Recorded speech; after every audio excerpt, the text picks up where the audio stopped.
Okay, so picture this. You're at the store, you're trying to buy groceries, Uh-huh. but all you have is this prize-winning cow, right? Okay. And she's Bessie and she's great, but also worth way more than a week's worth of groceries. Right. That's barter, and that's the problem this paper, the evolution of a free banking system dives into. Like, how did we go from that Yeah. to like actual banking? It's remarkable. Now, full disclosure, the paper is a bit dense, so that's why we're doing a deep dive. We're going to break it all down. It is dense, but it's fascinating how easily these systems, like they just emerged. We take, Right. money and banks and all this for granted. Mm. But this paper shows, it's like a detective story almost, how people just trying to, you know, do business a bit easier, ended Yeah. up over centuries inventing all this. It really is. And it all starts with like this simple idea from Carl Menger, this economist who said, basically, money comes from barter kind of naturally. The Yeah. more people use something to trade, the more valuable it becomes. Right, exactly. Because if everyone in town accepts, say, potatoes as payment, Hmm. suddenly your potatoes are just dinner. Their currency. Yeah. But you need something that lasts, right? You can divide it up, move it around easily. So like cattle, funny, relatable. Well, can you imagine paying rent and livestock? Sorry, Mr. Landlord, Bessie's a bit gassy today. Oh, no. But metal lasts. You can split it up, no need to feed it. That's how we get coins. Makes sense. But even coins, they went through changes. Really? Oh yeah, early coins, you had to weigh them every time, make sure the metal was pure, so inconvenient. Makes you realize how much we just trust money now, right? Totally. Coinage was big. Coinage was big because it standardized things. Like Mhm. this coin, it's this much gold, this pure, backed by, say, the king. You didn't need a scale and a chemistry set at the market anymore. So bartering to coins, big jump. But people weren't walking around with like pockets full of gold all the Right. time, right? Right. How do we get from clinking coins to banks and loans and all that? That's where things get even more interesting because, you see, carrying tons of coins is risky Yeah, heavy too. and a hassle. Yeah. So people wanted safe places for it. And that need kind of is the start of banking itself. So like those old-time money changers, right? Exactly. They're crucial to this story. Think about it. They've got all these coins from different places, from their clients. What if, instead of handing them out every time someone needed to pay someone else, they just, like, adjusted amounts on their books? Oh, that's smart. Like Venmo, but with, ledgers. Exactly. Realizing balances could move instead of the actual coins. That changed everything. It's the start of what we call transfer banking. Wow. So we got these early banks holding money, making it easier to pay each other. But what about lending? Were they giving out loans yet? Great question. And that brings us to, like, this turning point, the goldsmith banker. Yeah. So you've got these goldsmiths, right? Vaults, super secure. If anyone's going to keep my gold safe, it's the guy who makes treasure chests, Yeah. right? But here's the thing. People deposit gold. The goldsmith gives them a receipt. Like a claim check for your gold. Yeah, but here's the key. People started using those receipts as payment themselves. Why carry the gold when a promise of gold works just as well? Okay, so the goldsmith's holding everyone's gold. The receipts are money now. That's like really starting to sound like modern banking. It is. And that's where these goldsmiths, they get to thinking. They realize not everyone's going to want their gold back at the same time. So they've got all this gold just sitting there. Right, and that's the aha moment.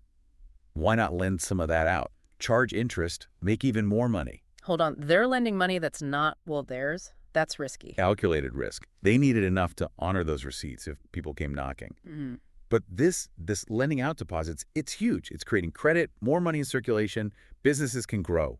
We went from trading cows to like goldsmiths making money out of thin air. Incredible. But what happens when you've got multiple goldsmiths, all with their own receipts? Did you need like a different receipt for every bank in town? That's a great question, and it highlights this crucial stage of free banking. See, at first, Yeah. a goldsmith's receipt, it was only as good as their reputation. People had to trust them to make good on that promise to pay. It was a challenge for sure. Yeah. But this is where, the free market gets clever. These goldsmith banks, they get more common, and a new player shows up, the note broker. Note brokers. What are those? Okay, so say you're a merchant, right? You've got a stack of receipts from goldsmith A, but you got to pay your supplier, and they only take receipts from goldsmith B. Ah, That's where the note broker comes in. They'll buy A's receipts from you, maybe at a little discount, yeah. but they know they can sell them to someone else who needs them, maybe for a higher price. So they're like currency traders then. Profiting off which goldsmiths got the best reputation or whatever. Exactly. They connected these islands of trust, right? No universal currency yet, so someone's got to do it. But here's the thing. The goldsmiths themselves, they caught on quick. They had their own receipts, right? So instead of letting these brokers make all the profit, They started accepting each other's notes. You got it. wow. Goldsmiths realize it's good to cooperate, build a bigger network, not just their own vault, accepting a rival's note. That brings in more customers. They can lend more themselves. Like today, any bank takes a check from another bank. It's all one big system. Right. And that simple act, accepting each other's notes, that was huge.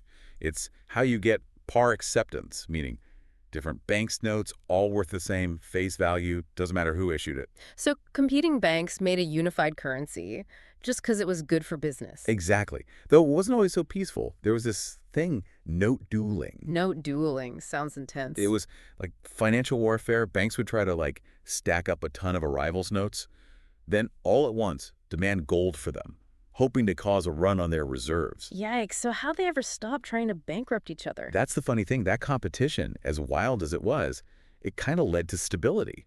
Yeah. Attacking each other all the time. That gets expensive. It's inefficient. They realize it's way more profitable if everyone's notes just work smoothly. Par acceptance, right? Yeah. But how do you make sure nobody cheats? What's stopping a bank from printing 1,000,000 notes with nothing to back them? Good point. Reputation. That's the key. Hmm. And the fear of a bank run. In a free banking system, if people lose faith in your notes, they're going to cash out, take their gold, you're done. So it's self-regulating. Exactly. Hmm. And as this par acceptance thing grows, they need even smarter ways to handle all this money moving around. That's where clearinghouses come in. Super clever solution. Clearinghouses. Okay, now we're getting fancy. Think of it like a central hub, but for banks to settle up with each other. Instead of sending messengers all over with bags of coins, it all happens in one place. Okay, so it's all happening in one place, like what, like a bank for banks? Kinda, yeah. So instead of bank A sending a messenger to bank B, then another to bank C all day, Right, with bags of gold clinking through the street. it all gets tallied up at the clearinghouse.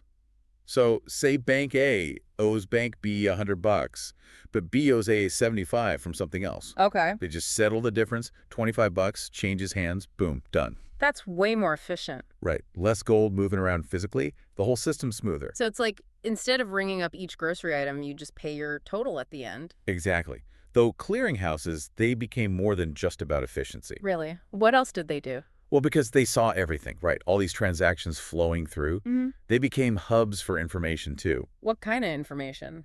Like, who's risky, for starters? Yeah. If a bank's constantly in debt at the clearinghouse, That's a bad sign. right.